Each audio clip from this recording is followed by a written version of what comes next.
Hello YouTube, thought I'd do another quick video here. This is part 3 of my node solar build. I ran into a little bit of a problem.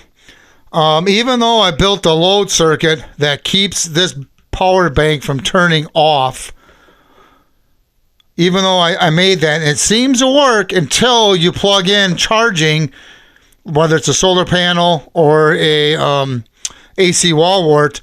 This does not have a passive active USB port. So what that means is that when you plug in something to charge, it seems to turn off the USB port. At least it turns it off in the sense that my interface board will not work.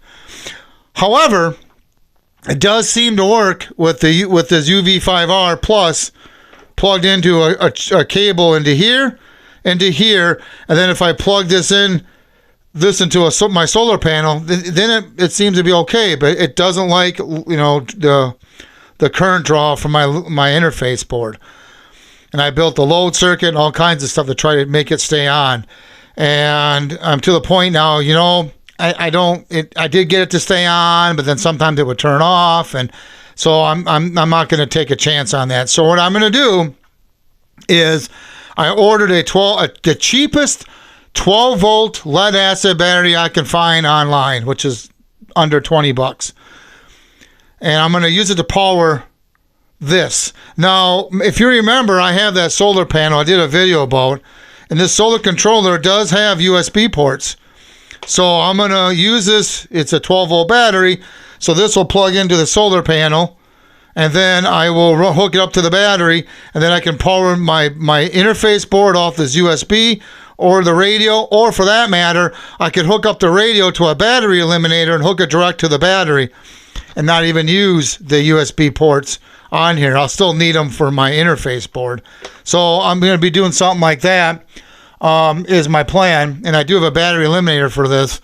So that's what I'm going to do. And here's what we're going to do also.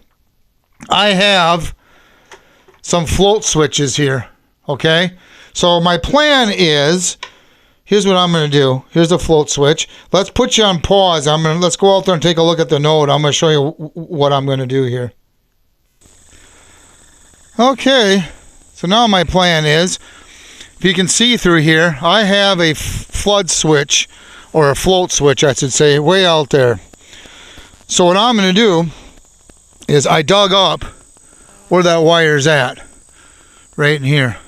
I'm going to cut the wire, find obviously the one that goes this way is to that float switch. So I'm going to run 2 float switches for my flood alarm.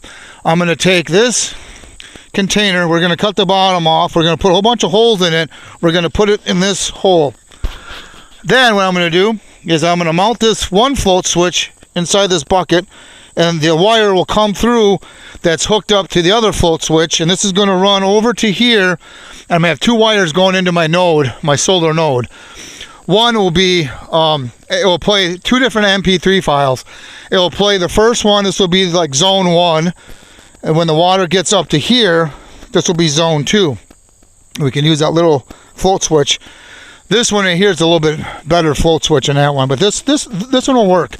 And I'll drill holes in the lid so water can get in there, and then we'll drill holes on the side so water can enter that way too. So that's my plan.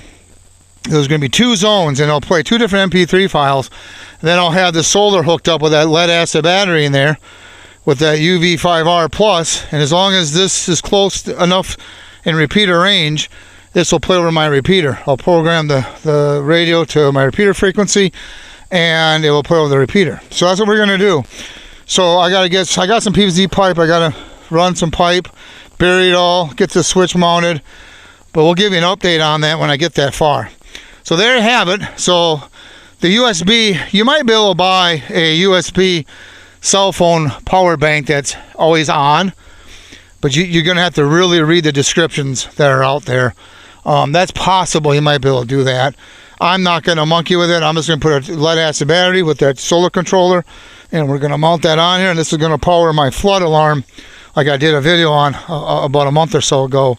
So we will get this up and running, and we will make some more videos as I do this. So any questions or comments, please post them down below. Please subscribe. Thank you and have yourself a good day.